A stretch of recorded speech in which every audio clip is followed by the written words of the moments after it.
for. What will she actually have to do to get the sack? Well, Mr. Speaker, the Home Secretary made an error of judgment, but she recognised her mistake and took accountability for her actions. But she has now set out, transparently, in detail, a full sequence of events in a letter to the Labour Chair of the Home Affairs Select Committee, offered to share relevant documents with the Chair, and she is now getting on with the job, cracking down on crime, defending our borders, something I know the party opposite has no interest in supporting. Hi everyone, I've forgotten my headphones. I will be back in a moment. I'll leave you with Keir Starmer. My 19-year-old Congleton constituent, Mary, who Oh, has been obviously not Keir Starmer, not just yet.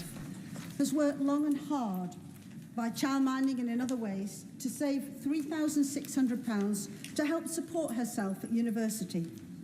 Mary now faces her university studies with no savings and no means of recovering them because it has all been stolen from her in a few seconds by a heartless scammer pretending to be her bank. What assurance can the Prime Minister give that the government is working hard to help prevent this type of all too common, despicable crime and bring the perpetrators to book? Well, I'm very sorry to hear about Marie's case that my honourable friend raises, and I know how convincing scammers can be and the upset and hurt that they cause. I'm pleased to reassure my honourable friend that the government will shortly be publishing our fraud strategy, which will establish a more unified, coordinated response from government and law enforcement and the private sector to block more scams and to better protect the public. Okay, you can hear me, but you can't see me. Good timing. Let's see if you can see me as well. Mr. Speaker. His Home Secretary says the asylum system is broken. Who broke it? It just appeared. Didn't mean to do that, sorry. Yeah, who broke the asylum system, eh, dickheads? Who was it? I think it was you. Gobshites. We can look at the record on Yeah. migration policy. Go on then, look at it. Look at it, gobshite. Come on. Come on, what? We gave the British people a referendum on Brexit. Oh, Brexit! Okay, yes, Brexit bingo card. Let's just say Brexit over and over again. Hi, Marza. Marza Jeddah. Hi, Plum Duff. It's not something the honourable gentleman supported. He opposed it at every turn. Hi, Daniel. It's not what the British people want. What? He's just going on about Brexit. It's got nothing to do with Brexit, mate. Except for the fact it's made it worse. Open borders on this side of the House. They've lost control of the borders on their side Yeah. of the House. Mr. Speaker. Lost control.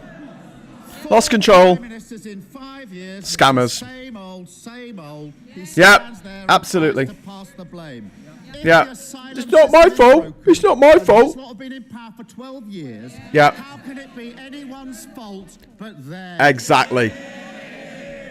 Go on, answer that, gobshite. Mr. Speaker, people rightly want to see us getting a grip of migration in our borders. Oh, you've not been doing it for 12 years, mate.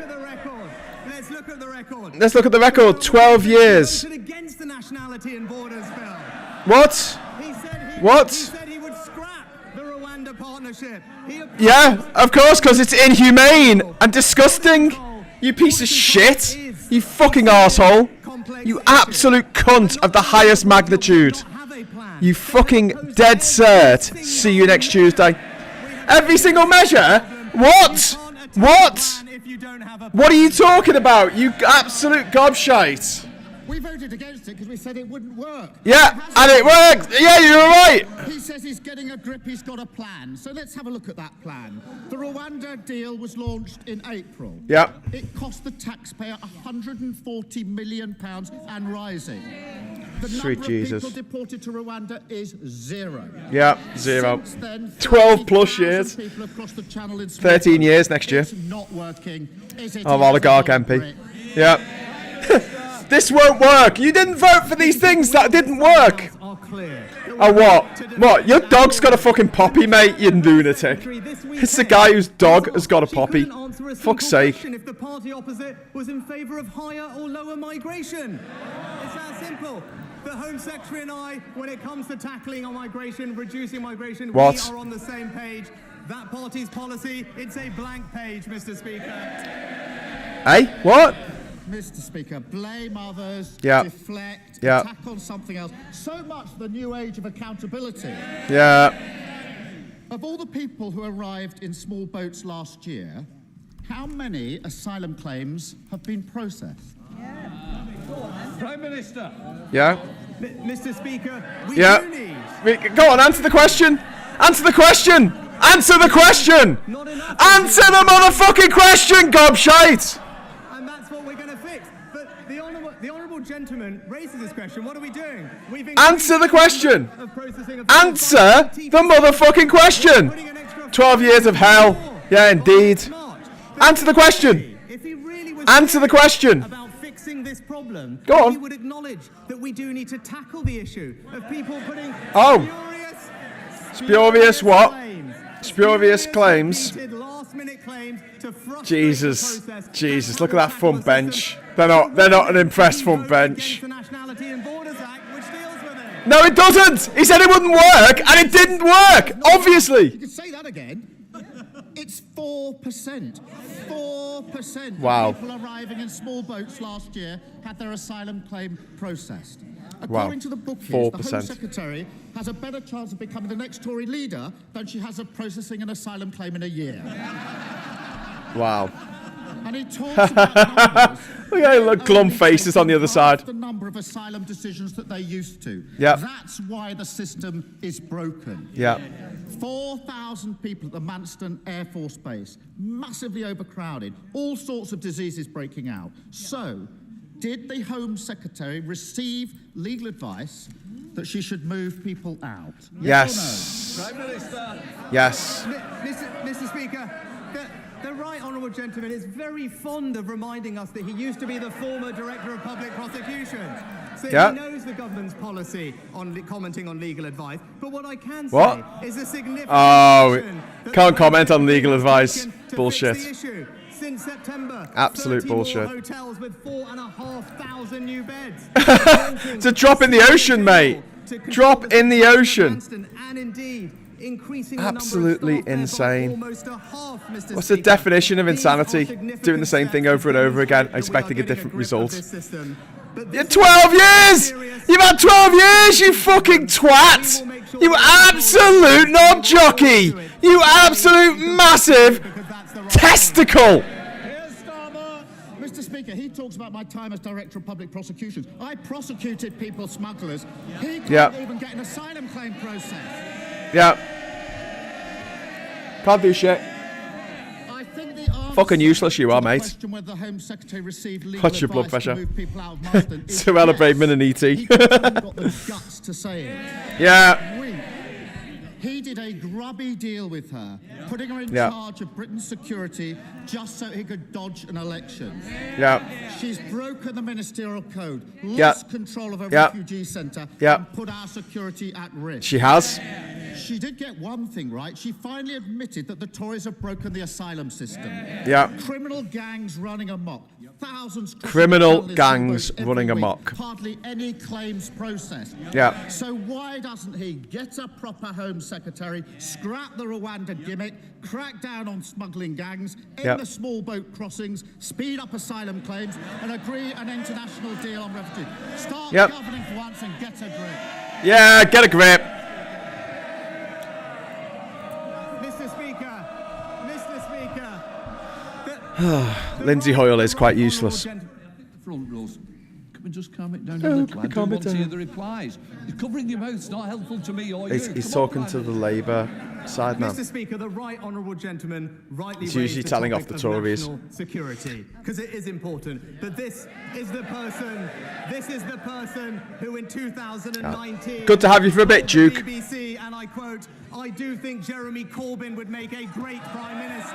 Yeah, and you thought that Boris Johnson would make a great Prime Minister, and he was shite. Speaker, let's remember that national I think security he also measure, thought that Theresa May would make a good Prime Minister. scrapping the nuclear deterrent, withdrawing from At least he didn't think Liz Truss would make a great Prime Minister. Single anti-terror law we tried, befriending Hamas and Hezbollah. What? He may want to forget What? about it, but What? we'll remind him of it every week because it's the Because it's all you've got, mate! It's all you've got! It's all you've got. Some fucking pleb from 5 years ago. Doesn't even matter anymore. Pathetic. That was his last. That was his last answer. Absolute shite. We are suffering the He's a worst Tory. outbreak of avian flu ever recorded. Hundreds of thousands of birds Orphans. are being destroyed to stem Orphans spread in of the this terrible hospitals. disease. The government's acted quickly to bring We need to. compensation to live birds Would you culled to Would you 48 celebrate hours the after win confirmation of our disease. local football But even team? this short delay is causing significant losses to farmers in Broadland as the disease wreaks havoc to flocks. Dead birds are not compensated. Today is Back British Farming Day. Will my right honourable friend take this opportunity? Are you gonna British Are you gonna farmers back the and British agree farms, mate? compensation for all Are you affected gonna get birds rid of from the date when disease is I don't know, confirmed? Brexit? Prime Minister. Well, Mr. Uh, Speaker, well, as someone who uh, represents a very well, rural and well. farming community, it is a great pleasure to Yeah, of back course you British do. Farming Day, and join my All colleagues Tories. on all sides of the Anyone who House lives in a in city doing who so. votes for the But my honourable Conservatives friend is right so to highlight stupid. that outbreaks It's of so avian flu thick. It's this so year dense. are They on bend track light. to be some of the worst on record. That's why we've toughened up biosecurity measures Oh, on poultry HOC farms. And I is can too say to quiet. him that we have confirmed I'll turn we will now that up pay and I'll turn me compensation down. from the outset of planned culling. Okay, is that- rather is that than a better- a request is that a better I know mix, he and the farming Pumps? sector Let me know. will warmly welcome. Leader of the SNP, Ian Blackford.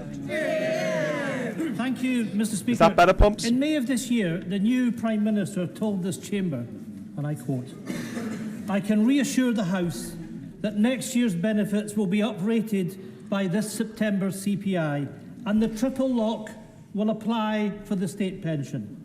But last week, the Prime Minister repeatedly refused to say if he would keep to a promise that he made only 5 months ago. Prime Minister, He's worth double people down using don't Navarra need for to being hear up any Jeremy more Corbyn. spin Yes, he is, mate. about compassionate It's all they've got. It's conservatism. all they've got now. People just need Living a in the straight past. answer to a simple question.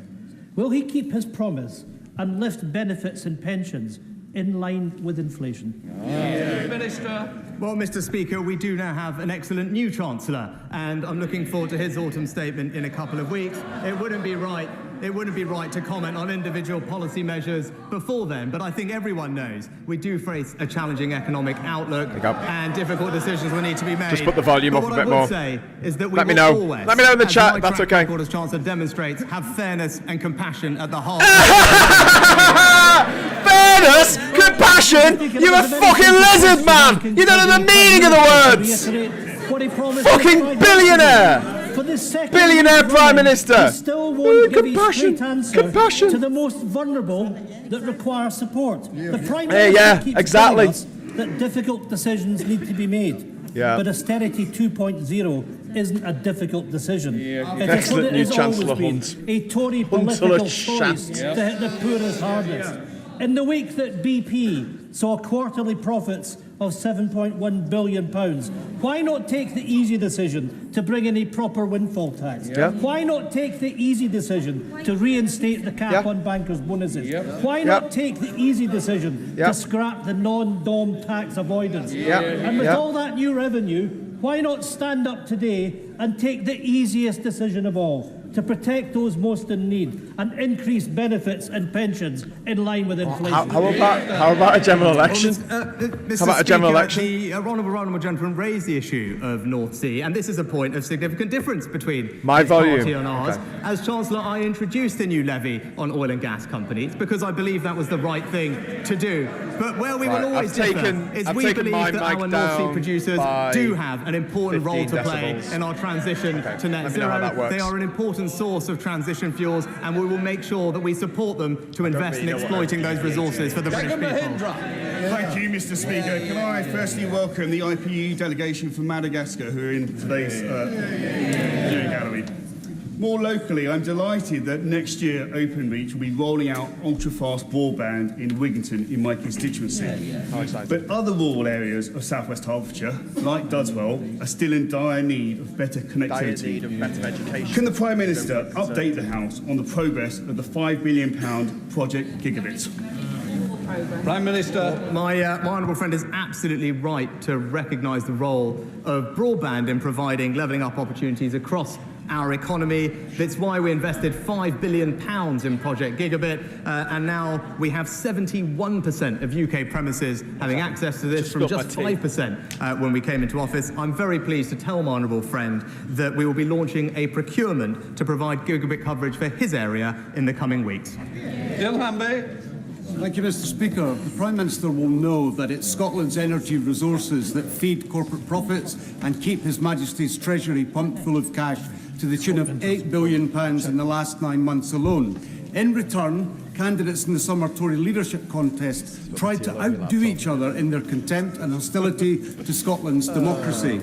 So without falling back on the "you've had your vote" trope, can the Prime Minister tell me, is Scotland in a voluntary and respectful union of equals as claimed in 2014, or are we hostages in a territorial British colony?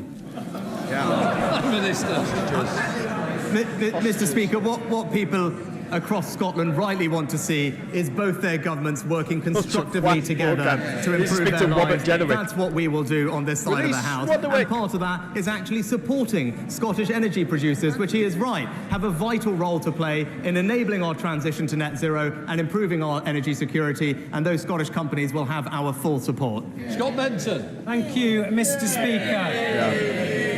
Nearly 40,000 illegal immigrants have crossed the Channel so far this year, landing taxpayers with a hotel bill of £5.6 million per day.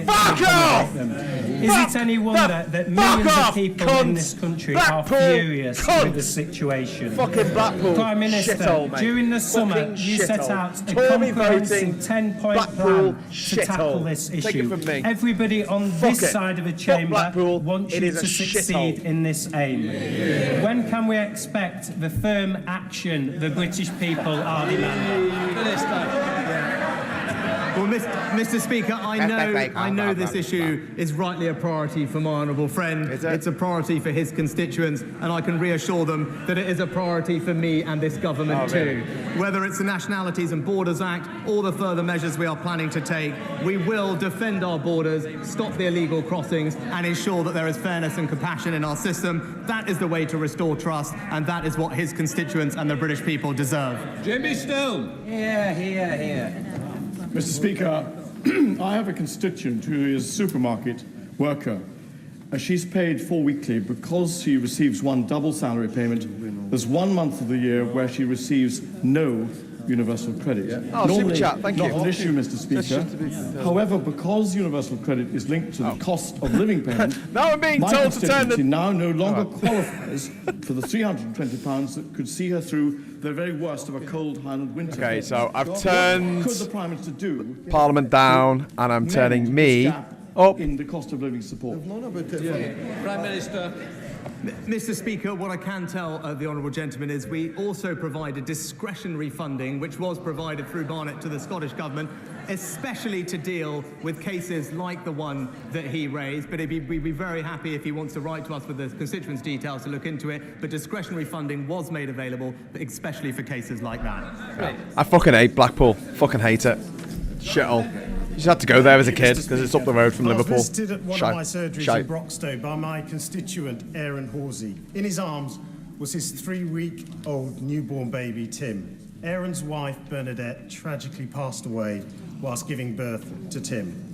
Aaron came to see me regarding the disparity that exists over shared parental leave. The current eligibility requirements differ between that of the surviving birthing partner as compared to the surviving non-birthing partner. And this meant in Aaron's case he was not entitled to leave to raise his son. Would the Prime Minister ensure that both my constituent and I can meet with the relevant minister to make sure that we move towards a future where parents are not in this position? Prime Minister. Well, I know the whole House will join me in extending our condolences to Aaron following the tragic loss of his wife, and I thank my honourable friend for raising this issue. Employed parents can benefit from statutory support depending on personal circumstances. I'm very concerned to hear that that is not happening in this case, and I will of course ensure that he gets a meeting with a relevant minister as soon as possible to resolve this issue. Deirdre Brown. Mr. Speaker, will the PM join me in condemning opaquely funded so-called think tanks who exert so much influence on gullible politicians that are able to almost crash the UK economy just like a cigarette? Gullible politicians. Love it. A member of the Charity Commission board has called for the Institute of Economic Affairs to be stripped of its charitable status, saying the very purpose of the IEA, shrinking the state, is political. Is it right this body receives charitable tax status? Yeah. And will the PM meet with me to discuss the influence bodies such as the IEA exert on politicians, including what influence they still have with him? Hear him. Well, Mr. Speaker, Come on. obviously charitable status is a matter for the Charities Commission, but more generally, I actually do believe in free speech and vibrant debate of ideas. That is a good thing, and we should do absolutely nothing to stamp it out, even when we disagree with it. Dr. Julian Lewis. Thank you, What the Mr. fuck? Speaker. That was a non-answer. Leading up to the autumn statement, will my right honourable friend do everything he can to persuade the Chancellor to assist those people who took out mortgages in good faith and now are at risk of losing their homes through unaffordable increases? Prime Minister. Well, Mr. Speaker, my honourable friend is absolutely right to raise mortgage payments. Everyone's It's why absolutely it's right absolutely to do crucial stuff. Have you that heard we this? put our public It's finances absolutely on a right. It's sustainable absolutely footing, right that we do to this. limit the increase in interest rates. To limit the damage that you cunts have done to this country. You cunt! You fucking cunt! You absolute dead set, cast iron, #1 prime cunt!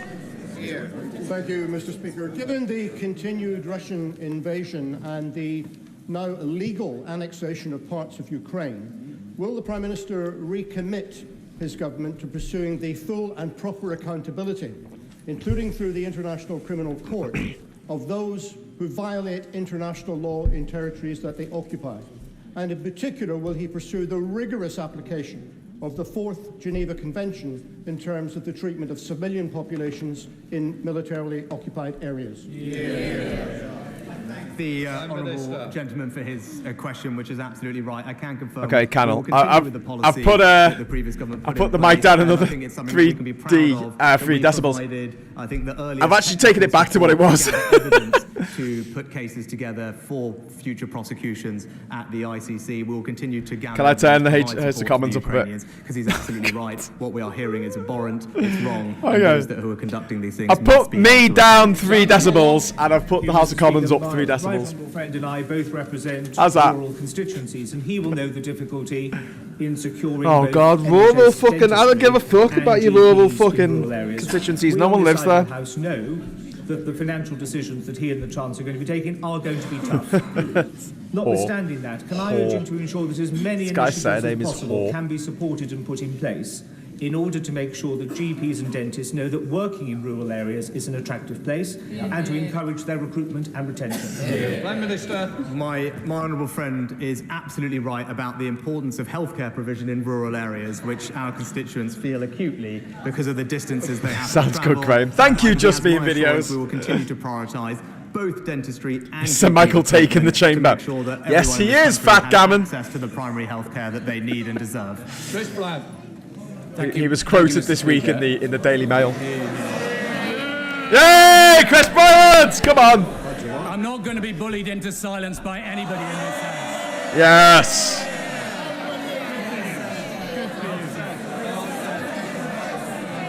Come on, Lindsay. With the highest peacetime tax rates, food inflation running at 11.6%, Yeah. mortgage rates rising dramatically, and a £50 billion hole in the public finances, the Prime Minister knows that Britain's broke.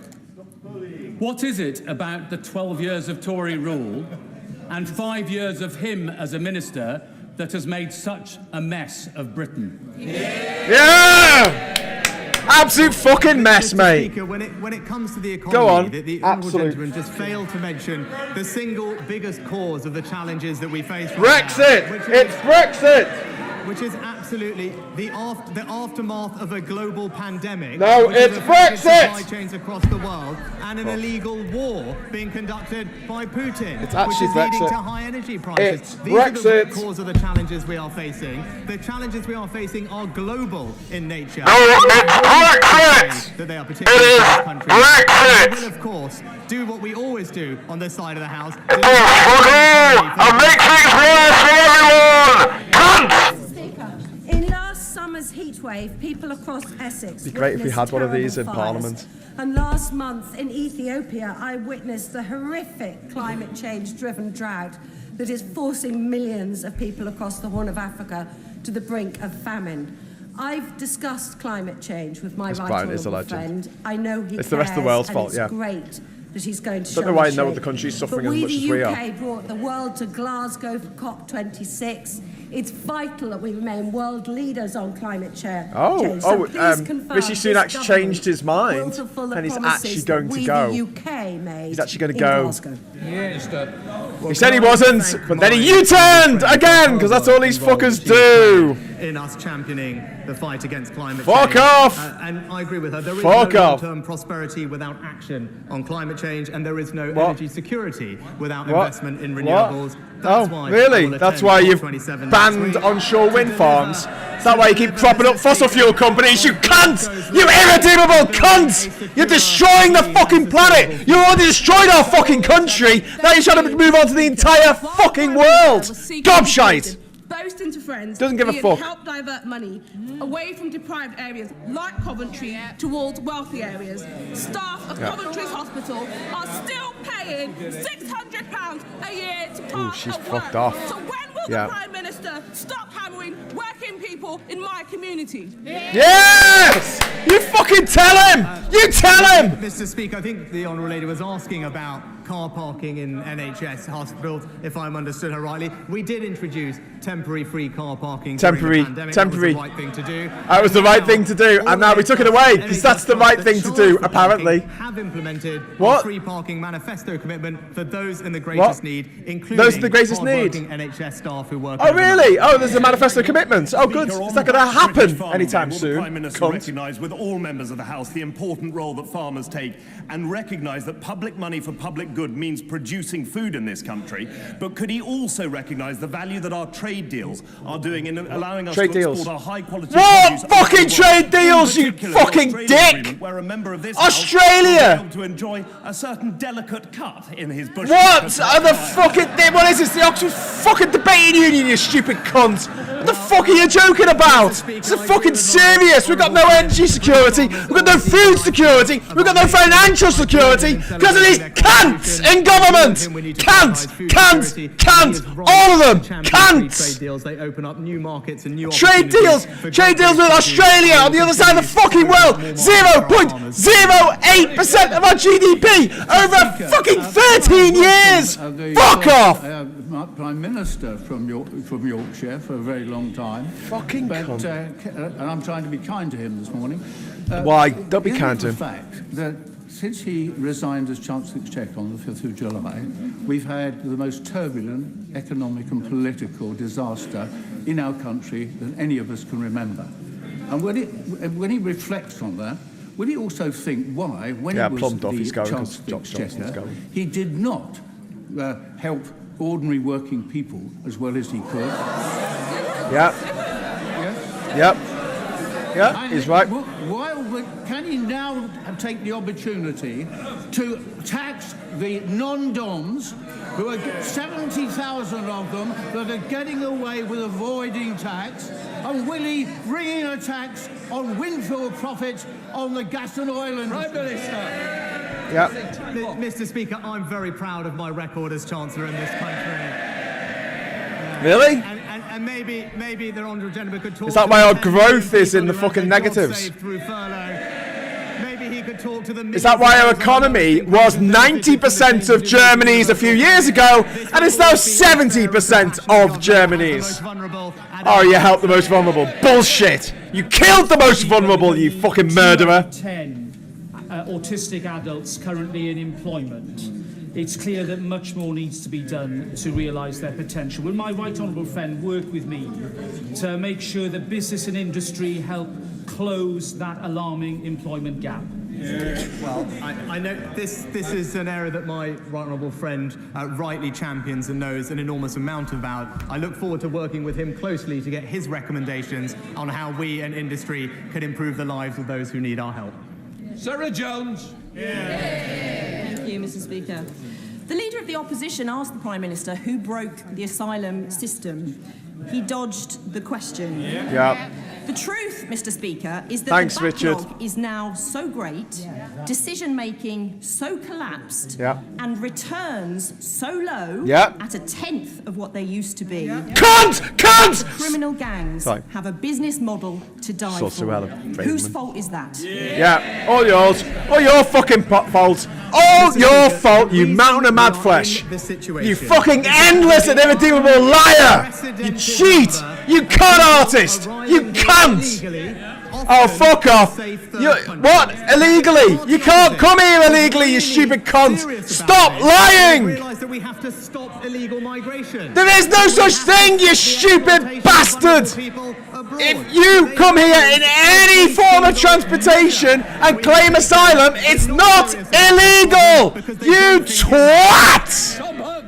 Very much, Mr. Speaker. Both myself and many of my constituents remember fondly the Prime Minister's visit to Ipswich when he was Chancellor of Exchequer. We spoke about levelling up, and he made it clear to me levelling up isn't just about one part of the country. Ted Behoy, I agree. Dissolve the union now, mate. Get out while you can. Look at this fucking gobshite. Look at this pasty-faced shite. How is he? How is he? In any fucking frame of their fucking imagination, supporting the people of Scotland. He's not. He doesn't give a fuck. Probably never even been there. Every part of our United Kingdom. Oh yeah, levelling up. Fucking playing the greatest hits tonight, aren't you, Rishi? Brexit, didn't support Brexit. Jeremy Corbyn, levelling up. Right, fucking cunts. Right, there you go. Don't be sexist, Graham. Who was I being sexist against? I don't know if I was being sexist. Was I being sexist?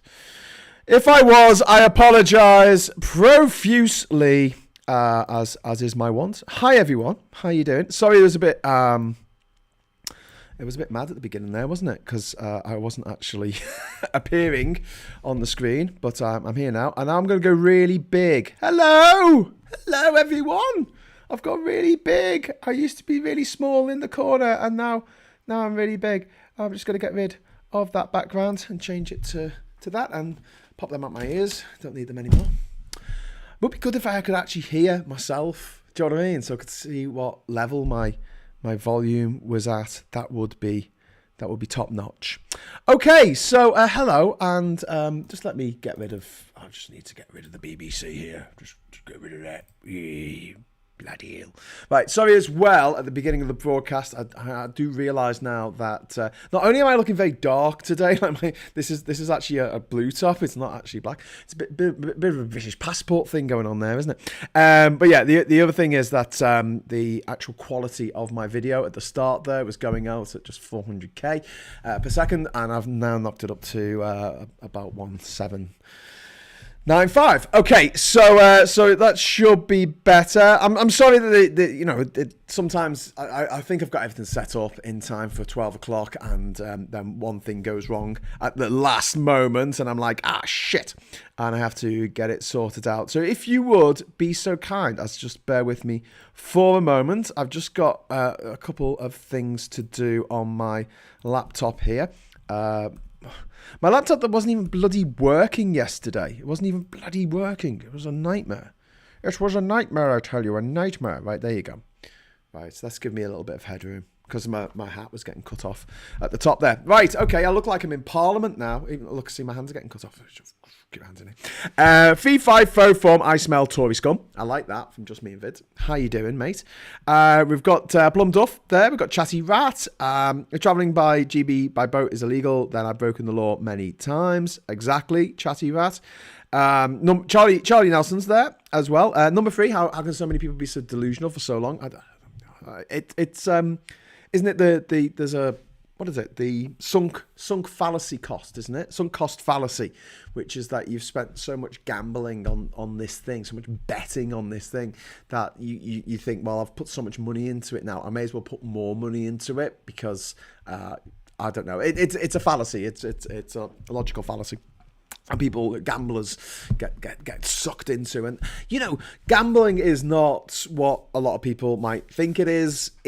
All it is just addiction. Addiction, which is, I mean, it's not chemical, because there's no chemicals in gambling. People say, oh, you know, I'm addicted to smoking, I'm addicted to drinking. And you can understand, yeah, maybe you are actually addicted to the substances in there. There's no What's that noise? Oh, it's my microphone. It was still on. Basically, what it is, it's a misfiring of your brain, and it makes you fall in love. I know this sounds mad. I know how mad this sounds, but basically, people who are addicted to something are in love with it.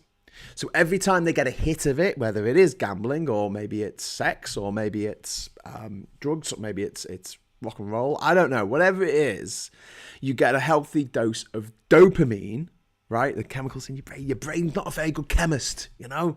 Sometimes it gives you too little of stuff, sometimes it gives you too much of stuff. Sometimes you need help to get your levels right, and that there's no shame in that. That's fine. That affects a lot of us. But yeah, the idea is that addiction is more akin to love than dependence. Do you know what I mean? Like, you're not really physically dependent in any way on gambling. Like, if you stop gambling tomorrow and you're addicted to gambling, it won't kill you. Whereas maybe if you're addicted to heroin and you went cold turkey, maybe it could kill you. Yes, there is that worry there. But generally speaking, generally, with things like gambling addictions, it is love more than dependence. And it's that feeling of, yes, you know, when you get someone's number or they call you back or you get a text come up on your phone, you can see it and it's saying that someone is texting you and you're like, hey, they're texting me, that's it. And you get a dopamine hit, and that's what happens. And that's what Brexit is. Brexit is the biggest dopamine hit that a lot of, especially the old, I'm not being ageist, maybe I am a little bit, but you know, especially the older generation, they haven't had a decent hit of dopamine in a long time because they haven't been out clubbing, they haven't been taking E, they haven't been, you know, going on all weekend long benders, because at the age of 27 they had kids and then they just stayed in because that's what you do when you got kids, I guess. And then their kids had kids and going to university and all that kind of stuff, and suddenly they were too old to go out clubbing, and so those same dopamine hits that you could have when you were younger and you were falling in love and you were going out to illegal raves and stuff, you don't get those dopamine hits anymore. And an endless diet of shite on TV and the stuff that they read. If you think about the Daily Mail, right? A lot of people who read the Daily Mail are in love with some of the ideas of the Daily Mail. So when the Daily Mail writes, oh, all these immigrants are bad people, right? They look at this and they're like, oh yeah, that's giving me a dopamine hit because that's how I feel. They're saying the things that I want to say. And Trump did this as well in America. He said the things out loud that people don't feel they're allowed to say anymore. And they feel aggrieved that they're not allowed to say them, i.e. they're not allowed to be horrible anymore in a public setting. And they're like, oh, but he's being horrible, and they get a dopamine hit. Love. Misfiring of the predisposition that humans have to fall in love and procreate. And that's so what has been happening in the last few years. And you see this with the cults that have emerged. The cult around Bolsonaro, who thankfully lost the election this week. The cult around Putin. The cult around Trump and Johnson and Corbyn and all these other lunatics who managed to get into a position of power. And then the people around them just turned into these wide-eyed fanatics because they were getting off on it, not in a sexual way, I hope not anyway, but in a hit of dopamine kind of way, in an addiction kind of way, in a misfiring of the gene that you have, your propensity to fall in love with something or someone or whatever. And that's the problem with Brexit. You go in and you say, and I've said this before, I had this conversation with James O'Brien a long time ago. I think this is back in 2017, maybe. It was a long time ago, where I was talking about the fact that when you're trying to deal with, and some of you might remember this, when you're trying to deal with someone who voted for Brexit, it's so difficult because it's like telling them that they're going out with a wrong 'un. Even worse, they've married a wrong 'un. Like literally going up to someone and saying that your husband or your wife is a bit shit. It's a difficult conversation to have. I mean, first of all, you've got to be very, very good friends to bring it up. Secondly, most people wouldn't bring it up because they're like, well, they make them happy. But there's a point where you're like, this person is doing so much damage to you as my friend. I need to say something. I'm sorry. And that could be it. That could be the end of your friendship with that person. But at least you can say, well, I fucking tried. But it is that difficult to have that conversation with a Brexit voter. And again, the similarities don't end there, because a lot of the people who have like woken up and seen the fucking light, there's not that many of them, but there are a few, when it comes to Brexit, they had to suss it out themselves. In the same way that if you're in a relationship with a wrong 'un, generally speaking, you have to suss it out yourself. Because if someone says to you, your missus is a nutter, your first instinct is defensive. Because first of all, this is the person that you love. This is the person who you want to spend the rest of your life with, or you like hanging out with, or like putting your bits into their bits. You know, it's difficult. And Brexit has, more than anything else in the last 43 years in politics, has brought these people who had obviously very little going on in their lives. Let's be brutally frank about this.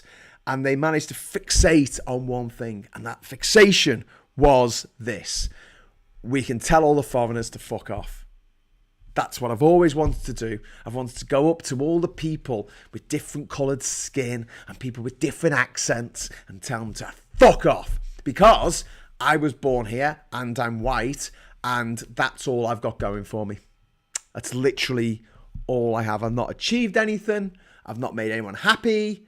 I've not, helped anyone ever in my life. I've not given to charity. I've not given my time in my community. I've done fuck all. All I've done is be born. That's the only thing that I can be proud of, that I've been born and I'm alive and I'm white and I was born in Britain.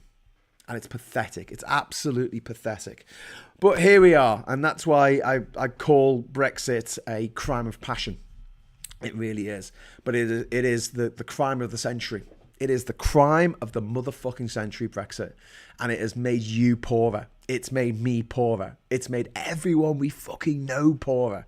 Except for the multimillionaires like Sunak, for the billionaires who backed Brexit, for Vladimir Putin who backed Brexit. These people who are fucking absolute gobshites.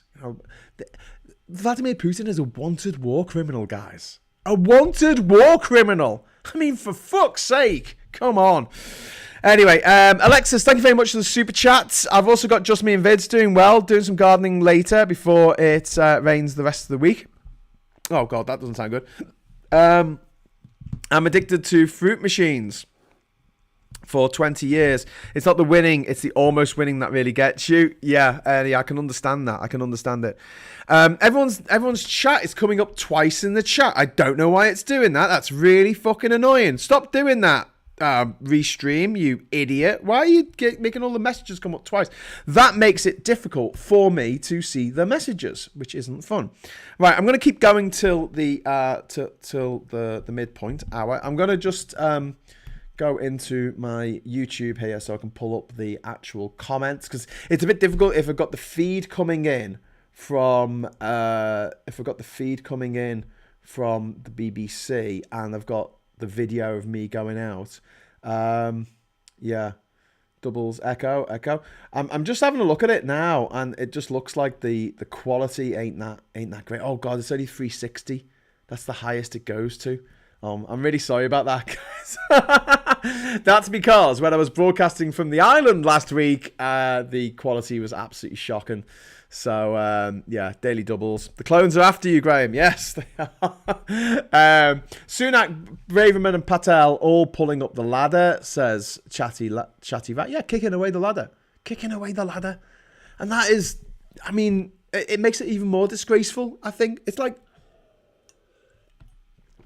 meeting a young person who's racist. Do you know what I mean? Like, if you meet someone who's old and a bit racist, okay, it's upsetting and unsettling. But like, you think, okay, well, you know, they're old. It's just their generation, innit? But when you meet someone who's young and racist, you're like, what the fuck is wrong with you? And I feel the same way about Sunak and Patel and Braverman and what's his name? James Cleverly and fucking Alex Sharma and the Savage Javid. I mean, just what are you doing? What are you doing? And they're all like, oh, we've got to stop these people coming over from the countries that our parents came from. Because they're dangerous! It's an invasion! And using this kind of language, this disgusting language, this Nazi fascist language about how these people are coming over and they're bad for some reason. And they're not. They're literally fleeing war. They're fleeing terror. And we have made it at once easier to get into the country because before we were beholden to the Belfast Commitment, the Belfast Agreement, which said that. Sorry, not Belfast, Dublin. Sorry, Irish people watching this. The Dublin, because obviously the Belfast Agreement is the Good Friday Agreement. This is the Dublin Agreement, which is to do with refugees. Slightly different thing. But originally, when we were part of the EU, we were allowed to send people back who would come over on boats to to France or to Germany or to Holland, wherever they come across from. I've done this is Ted Behoy, says, I've done 8 years in London, was told on a daily basis to either speak English or F off back to Jockland. This was the 80s and 90s, has gotten worse since then. Bloody hell, mate. Fuck it, that is awful. That is absolutely awful. Just so you know, I don't know if you watch many of these shows, but I'm very, very, very much up for Scottish independence right now. I want Scotland to get independence and I want to fucking move there and get the fuck out of England, because England is populated by a lot of knobheads. Not everyone from England is a knobhead. Obviously, I'm from England. My mum's from England. Everyone watching this, a lot of people watching this are from England. You're not knobheads. I'm not a knobhead. My mum's definitely not a knobhead. But there are a lot of knobheads in England. And that's one thing that kind of pisses me off when people talk about Brexit and they go, oh, not all old people voted for Brexit. And I said, no, I never said they did. But England did. No, all England. I know not all English people voted for Brexit, but the majority of English people voted for Brexit, okay? So the majority of people in Scotland voted to not Brexit. The majority of people in Northern Ireland voted to not Brexit. You know, it doesn't involve me of any responsibility by going, oh, well, you know, we a lot of us voted Remain, you know. I didn't do enough. Most people didn't do enough because I wasn't even in the fucking country at the time in the lead up to the referendum. I didn't know. I thought that it was going to go through and, you know, it would be, stay in the EU because that was a sensible option. But no. There was a huge influx of dirty foreign money, possibly coming from Russia. We will never know. And these different groups, Vote Leave, Believe, Leave.eu, all of which were overspending like motherfuckers, all of which were cheating, sending out messages on Facebook, which was against the rules, lying to people, saying that the EU wants to take away your cup of tea. This is genuine. They said that the EU was trying to take away your cup of tea and was trying to kill polar bears, for fuck's sake. I mean, what?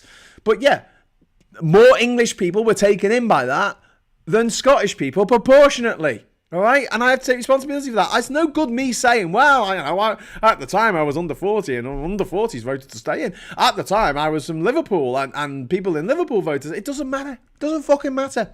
You have to take the blame. I should have gone on the fucking road and gone to Ipswich and Blackpool and Skegness and slap people around the head and go, look, don't leave the EU, you're going to be fucking poor, mate. Your energy bills are going to go through the roof, your food bills are going to go through the roof. No one's going to invest in our fucking country, and who are you going to trade with?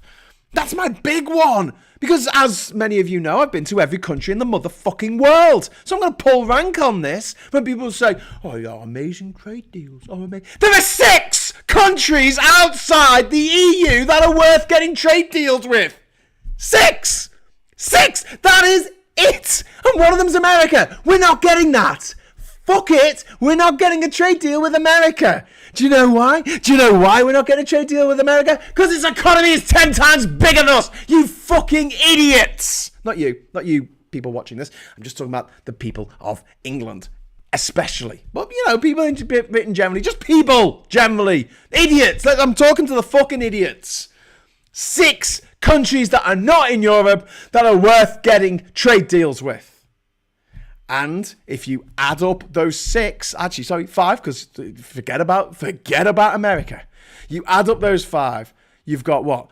Canada, Singapore, Japan, Australia. Australia's got a population of, 28 million? Less than half the population of the UK, and it's on the other side of the fucking planet. And it's really hard to get to on a ship, because it takes fucking ages. I know this, because I've taken a fucking ship to fucking Australia! A cargo ship!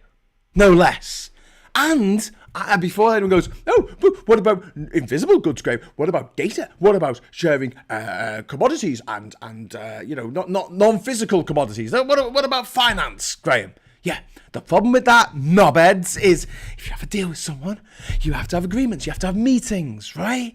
And as someone who went out with an Australian for a very long time, I can tell you, they're in a different time zone over there.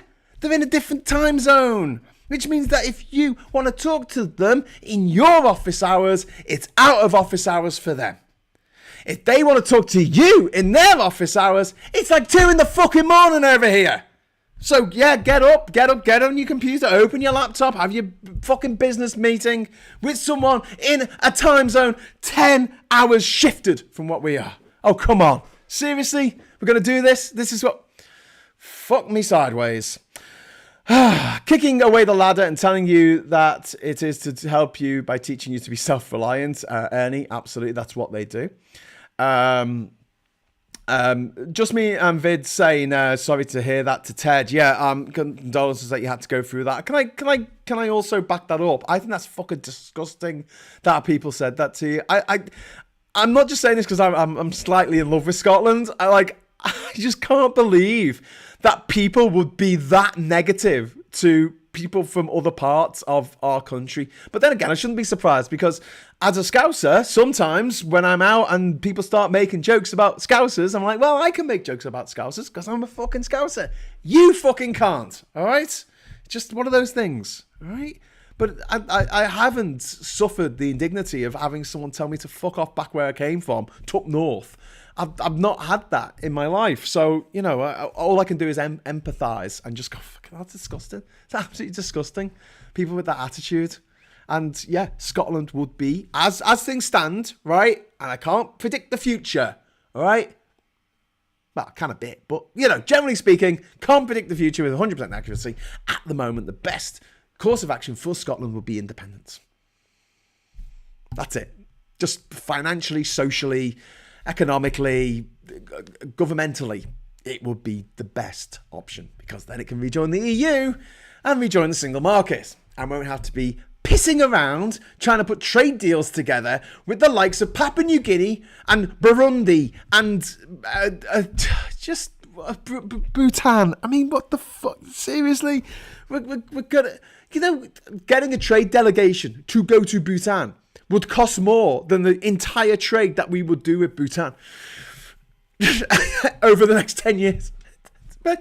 What the fuck? It's like tiny little fucking profit margins once you've transported the stuff halfway around the fucking world. Bhutan, which is next door to China. I know you can't get in from China because you've got to go over the fucking Himalayas, which is a little bit of a barrier to trade. But, the stuff does come through to Bhutan from China and from India. They're very, very, very big countries. Bhutan's between them. And why would they buy anything off us? Why? What have we got? Bhutan, the country that measures its wealth in happiness. It has a national happiness index. Woof! Could we do with one of them? Anyway, a year ago, the French government asked the UK to help set up an asylum processing centre near Calais with their help, but Johnson and Patel just ignored it because it saved a lot of small boats problem and cost. Yeah. Or how about if you are an asylum seeker, you can actually apply online, like we allowed the white people from Ukraine to do. How about that, eh? How about that?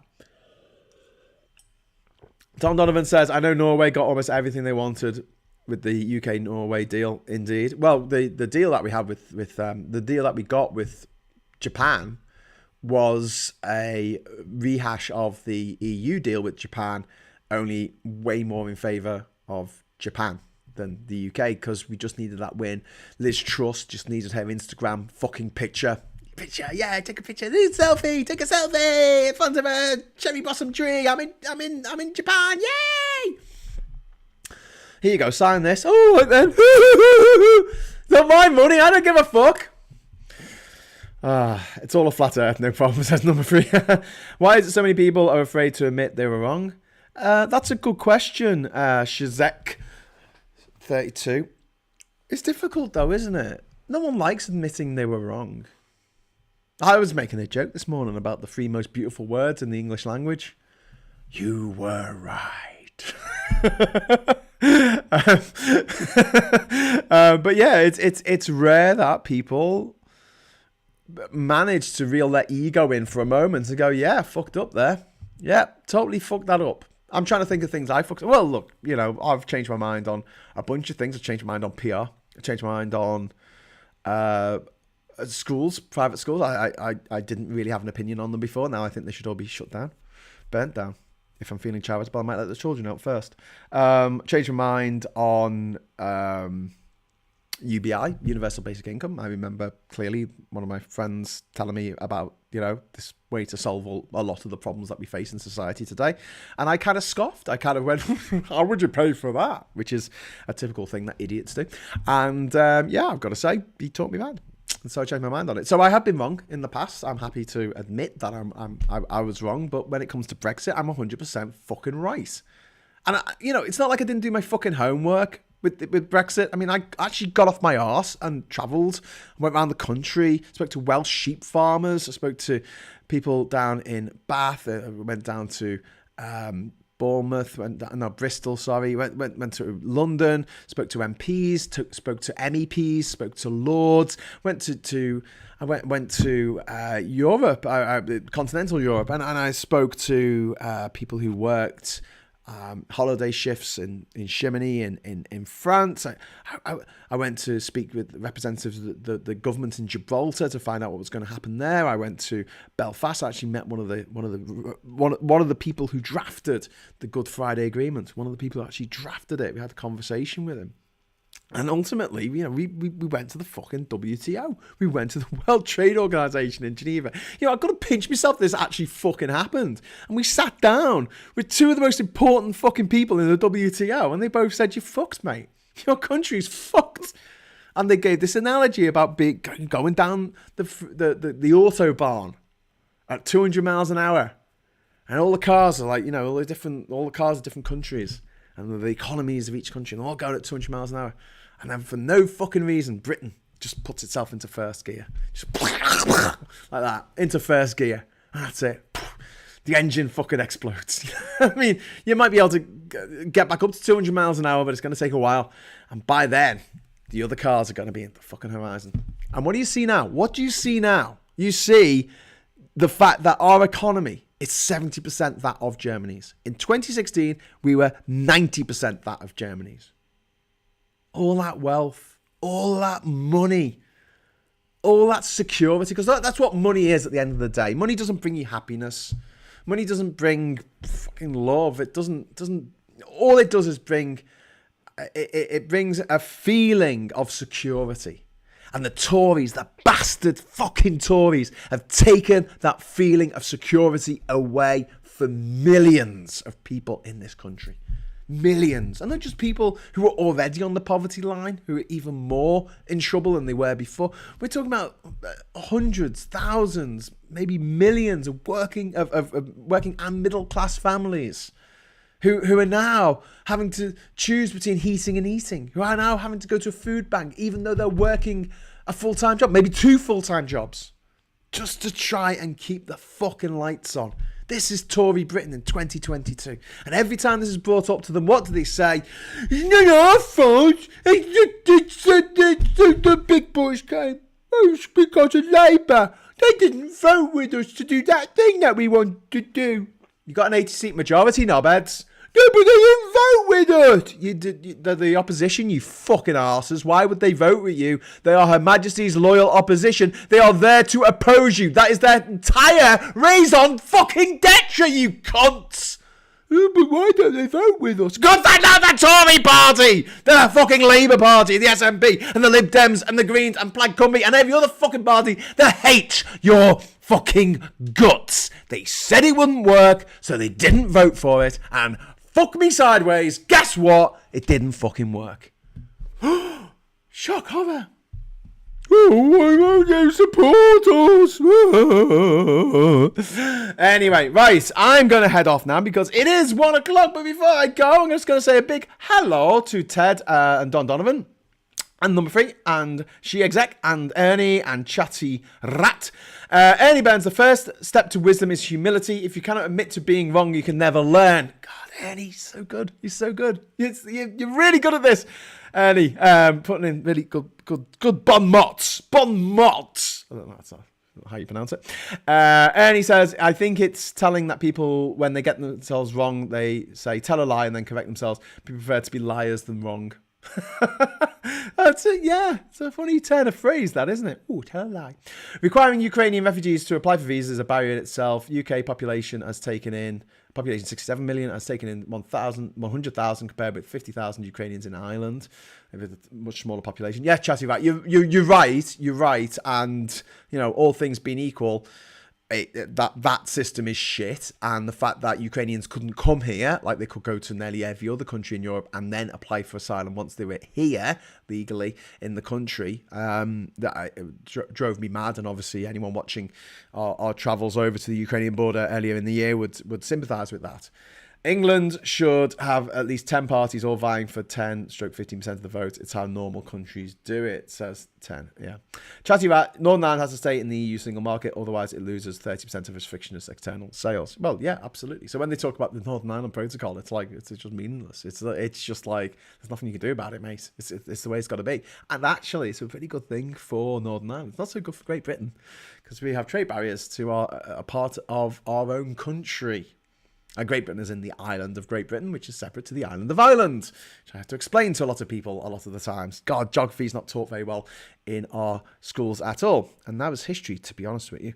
Anyway, but yes, talking of Ukraine, me and Burr, Chris Rossi, Burr, and also Gordon, Dr. Gordon, the army medic who we were dropping stuff off at the border of Ukraine and Poland at a place called Medyka.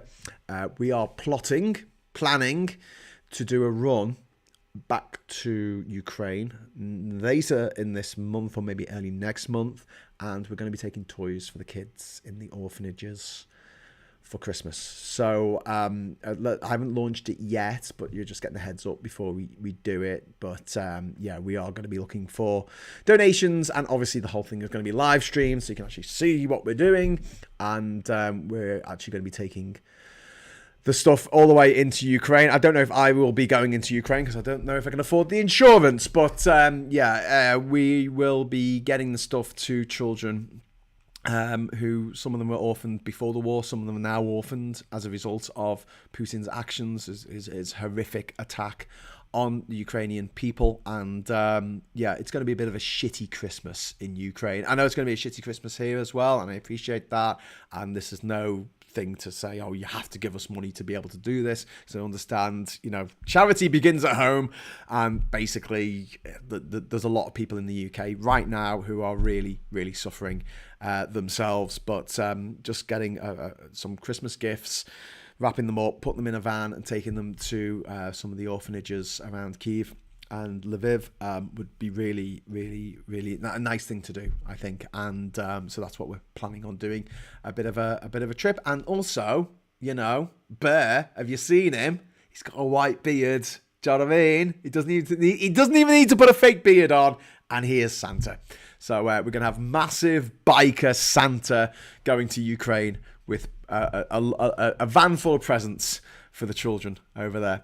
So if you'd like to be involved in that, please stay tuned. I will be back with more of this kind of nonsense over the next few weeks, obviously. And I'm really, really sorry. I keep apologising for this, for not getting a timetable sorted out for when I'm going to be online.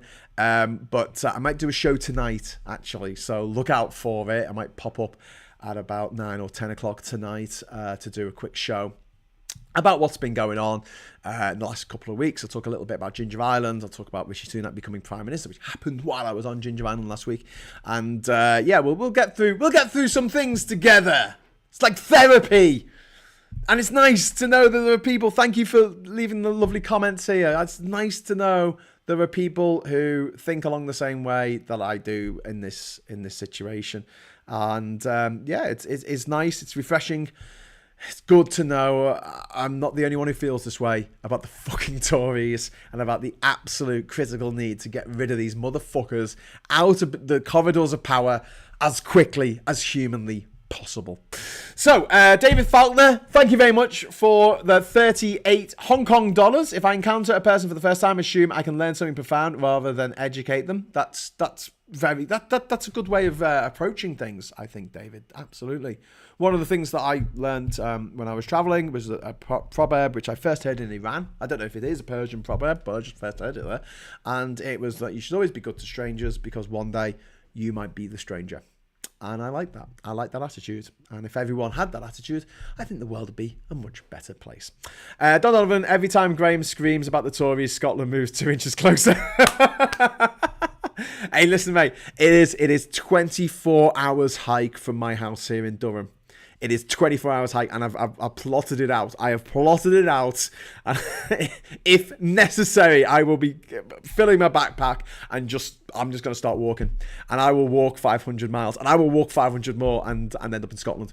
Actually, no, if I walked 1,000 miles north from here, I'll fucking end up in Iceland. Anyway, well, nearby. Okay, so thanks very much for watching. I'm going to leave you with a list of my wonderful patrons, and thank you for everyone sticking with me. I don't know if I need to update this. I probably do. My wonderful Patreon and YouTube member list. We're gonna get going back with the live shows and everything. Obviously, I'm working on a bunch of other stuff at the same time, and it's just a case of time management at the moment. But I hope to be with you at least twice a week doing live shows from now until Christmas. So we'll see. We will see.